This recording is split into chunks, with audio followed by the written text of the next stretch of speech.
While the WWE seems to fall into bad habits and continues to go into them, I try my best when reviewing WWE shows to not fall into certain habits myself to kind of mirror the product that I'm seeing from the WWE. But I do have to say, Night of Champions 2014 is one of those shows that I guess your opinion of it is going to be dependent upon your perspective. If you like solid in ring action and that's all you really care about, then you probably like this show quite a bit. If you look for interesting, compelling things to happen or good storyline advancement, uh, this probably wasn't a show that you enjoyed.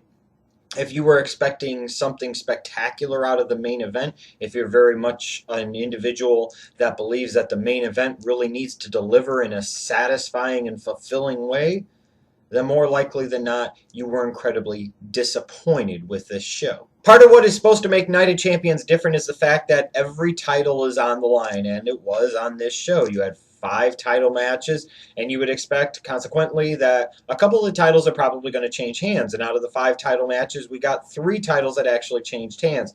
Going to the tag title match first, this was a really good opener. This actually felt like it was a pay-per-view match. It belonged in the spot that it was in. You know, two solid tag teams. As far as the way it was booked, I have no problems with it. Goldust and Stardust winning the tag titles. You know, this was their freaking cosmic key or whatever the hell it was called. You know, my bigger concern is that if the Usos would have retained, who do they feud with afterwards? If Goldust and Stardust win, who do they feud with afterwards? But that's a bigger problem for another time. But again, good solid opener, got the show off on the right foot in my opinion. The IC title match between Ziggler and Miz. First thing that just stood out to me was with this whole thing with stunt doubles and everything, just how much more entertaining Dolph Ziggler has instantly become compared to the way that they have booked him. Chemistry between these two guys is pretty good. I don't get why they had to have those Florida Georgia Line guys out there on a pay-per-view to promote the Tribute to the Troops show in December. Did you really need to do that on a pay-per-view?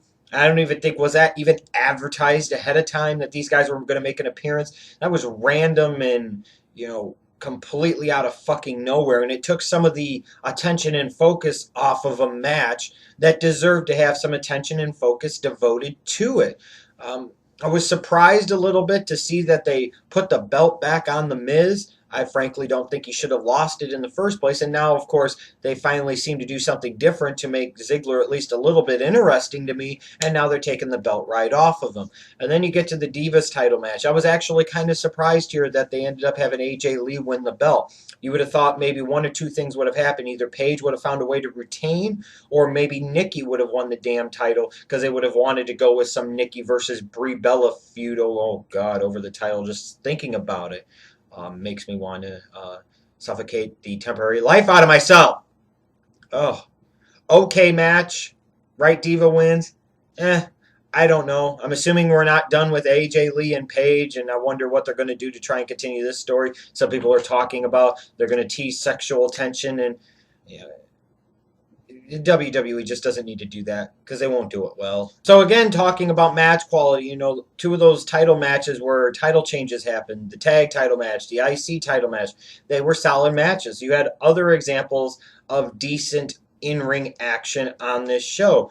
One that really surprised me was Randy Orton versus Chris Jericho. I just thought this was going to be standard run-of-the-mill, seen it before, and these two guys went out there and put on a really good show. I mean, a really good show, to the point where that probably, to me, ended up being the match of the night, and based off of the crowd reaction, it most likely was. It was kind of odd, that while there was storyline purpose for it happening, both going way back and, here in the present time, it just felt like this was kind of rushed, kind of thrown together, and then Orton goes over, and it's just like another unspectacular return for Y2J, and now he'll go away for a while, come back, we're supposed to get excited, but again, it's like so many other things, it's more of the same old stuff. U.S. title match between Sheamus and Cesaro was really good. Maybe an underrated contender for match of the night to me. And I look at these two guys, Cesaro and Sheamus, and I say, man, imagine if they really developed a feud with these two, because I like the feeling of what I see from them in the ring. It's a brawl, it's physicality. It's not the prettiest thing, and nor does it need to be the prettiest thing, nor should it be the prettiest thing. But it ends up being somewhat beautiful to watch, and I thought these guys had really good chemistry and did a really good job in this match. As far as Sheamus going over in the way that he did, after Cesaro had to do so many things to sit there and still not find a way to win it, to me it just felt like more of the same old typical Breakfast Club babyface bullshit booking from the WWE. Cesaro's got to do like 300 different fucking things, like he's the babyface, even though he's supposed to be the heel, even though the people want to cheer for him, mind you. And he can't win, but Sheamus hits one Brogue Kick out of fucking nowhere, and he wins just like that. That's why WWE, your fans rebel against you and so many of your characters. That's why they cheer for your bad guys and they boo for your good guys. It's because of booking bullshit like this that we saw in this match. And it's kind of a shame because it tarnishes what was really a solid match. And even like Mark Henry and Rusev. We talk about match quality. This might not be what fits into the parameters of what a lot of you consider to be a quality match, but to me it is, because you have a clearly defined hero, a clearly defined villain, the match is played out the way it is supposed to be played out, and the right guy goes over. Ultimately, most importantly of all, it did its job. It was another big victory for Rusev on a pay-per-view. Maybe now you will eventually send him on to perhaps Big Show. I don't know. At some point in time, the John Cena monster is floating out there, and that's a scary thought. But I applaud the WWE for getting behind this Rusev character. Maybe the events in the world have dictated that they have no choice but to stick with it, but they have. And that's a good thing. And this character has really gotten over well, and they're doing a good job with how they're booking Rusev. Of course, one of the 11th hour developments heading into Night of Champions is the fact that Roman Reigns over the weekend had to go in for emergency hernia surgery. So he was, of course, going to be out of commission for his scheduled match against Seth Rollins on this show, and looks like he'll be out for some time, at least a couple of months perhaps.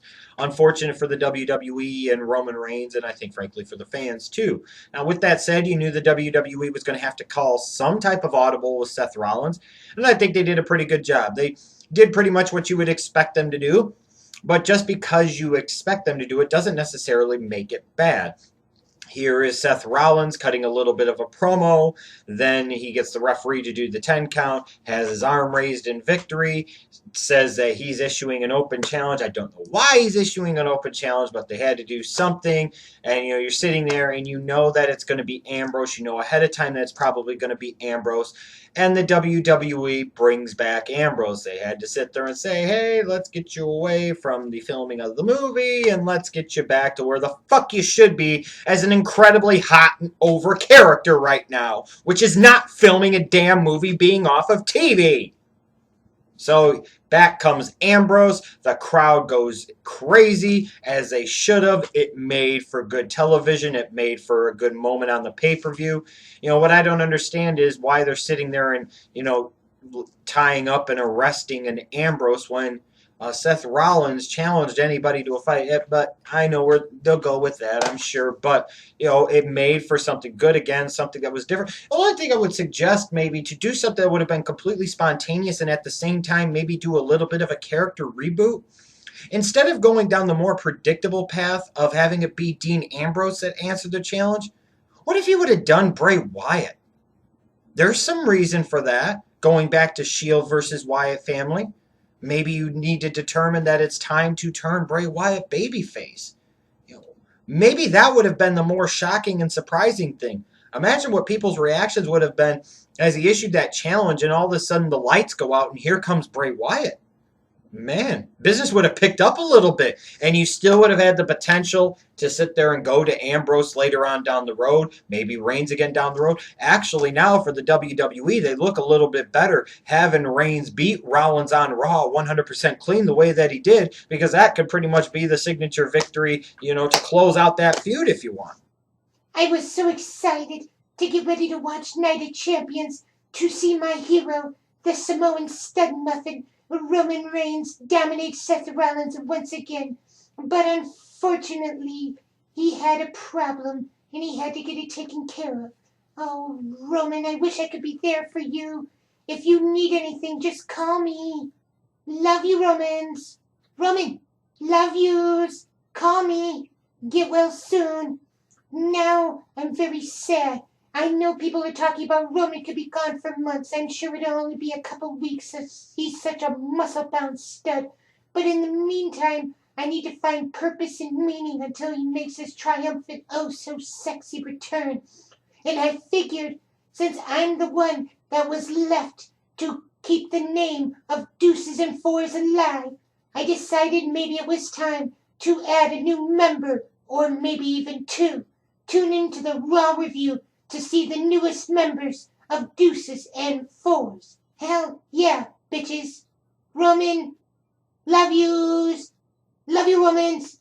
I'll come there and nurse you if you need me. Up until the point of the main event, I was looking at Night of Champions. I said, this is an okay show. It's not spectacular, and I don't quite think it's what the WWE really needed, especially out of this show at this time.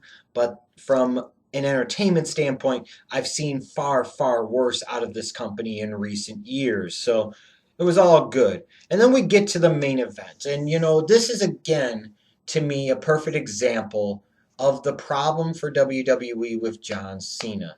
There just is no story. A month ago at SummerSlam, he's getting his ass handed to him by Brock Lesnar. He never shows any scars, any wounds, any limps, any bruises, cuts, nothing. He's a house of fire. Now we get here to Night of Champions without ever really demonstrating anything that John Cena has done to be different, to actually show how he needed to change or grow as a wrestler in order to be able to conquer the beast. Now we just sit there. It's no story, stupid story when he loses at SummerSlam, House of Fire for a month, and now we get here to Night of Champions, and all of a sudden imagine this magically because Vince doesn't want to sit there and make his hero look bad. Cena ends up being the dominant guy in the match, and where the fuck does all of this come from? And you're sitting there as you're watching it, and you're actually believing that, oh my God, they're actually going to sit there and have Cena go over. They're actually going to have Cena be the guy. And that's not where they ended up going. But hell, at this point, I'm not sure that it would have been any worse than where they did actually go. The finish of this match was so stupid on so many different levels. This, to me, invokes memories of back when they used to do this crap all the time during the Attitude Era, and it worked in that time, and they executed it a lot better than what they did here. You've got Cena, after dominating this match, in my opinion, over Brock Lesnar, finally getting to the point where it looks like it's going to be a 1-2-3. And then for some reason, Seth Rollins, of all people, runs out to interfere in the match. Now, this, to me, made Seth Rollins look stupid on a night, frankly, where I thought they kind of made Seth Rollins look stupid. Here he is calling out anybody for an open fight. You have to know that Ambrose could be coming, so he looks stupid there. Now you're sitting there. You are the one that's holding Money in the Bank. And after watching Brock Lesnar destroy Big Show at Royal Rumble, end the streak of The Undertaker at WrestleMania 30, and dominate and destroy John Cena at SummerSlam, you have determined as the Money in the Bank winner that the best thing to do is to have Brock Lesnar as the champion as opposed to John Cena. Shit, I don't give a damn if they're going to sit there and say that these orders were given by Triple H and Stephanie, that Lesnar's better as the champ than Cena. You are the Money in the Bank winner. Where does this make any fucking sense whatsoever? I realize Cena is the ultimate monster, but Christ almighty, right now, based off of the way things are being packaged, the conqueror of conquerors and conqueror of monsters like John Cena is Brock fucking Lesnar. Now, you would sit there and think, if you're Seth Rollins, you'd rather roll the dice and take your chances against a beaten down John Cena than you would a freaking Brock Lesnar. So Seth Rollins getting involved here was absolutely ridiculous and absolutely idiotic. And to me, made his character look stupid. He wasn't taking advantage of any opportunity. He was just being a dumbass. And the whole booking of this, it's just one of these things. It feels like so much of the same old shit. Instead of giving us a decisive finish, we have the courage to say, hey, we're going one direction or another. Or even sitting there and going with the total surprise maybe of having Seth Rollins end the night as the champion. You decided to have John Cena dominate, clearly establish that he could beat Brock Lesnar, just so that way we could get some scrummy interference. That way Brock Lesnar's still the champ, but John Cena looks like a hero, so that way you have an excuse for another one of these fucking matches in some type of capacity. Oh, Christ almighty. And I understand again, WWE might be trying to position themselves for the future just in case Roman can't come back by Rumble time, just in case he can't be back by WrestleMania time, even though I doubt it. And they're leaving it open potentially for John Cena to come back and take that belt from Lesnar at some point in time. But Christ almighty, kids, what a disappointing finish to this match. I mean, like I said, it's just more of the same old shit from the WWE. They just can't fucking help themselves. You dismantle and destroy John Cena a month ago. Then there's absolutely no consequence to it. He's coming back like a house of fire the entire fucking time. And now all of a sudden, without having to add anything to his repertoire, without having to do any type of different training, without showing any ways that he's actually different to learn from that experience from the month before, he goes from totally getting his ass kicked to now dominating a good portion of the match over Brock Lesnar. Does that make any fucking storyline or common sense whatsoever? And even if you sit there and give me the, well, this is wrestling, it doesn't always have to make sense. I understand that. But damn it all, this is just more of the same old bullshit with this fucking company. So now you've got the conqueror. You've got the man that eats, sleeps, beats, repeats. And he couldn't even beat John Cena clean a second time. This is what they fucking did. This was the direction they went down.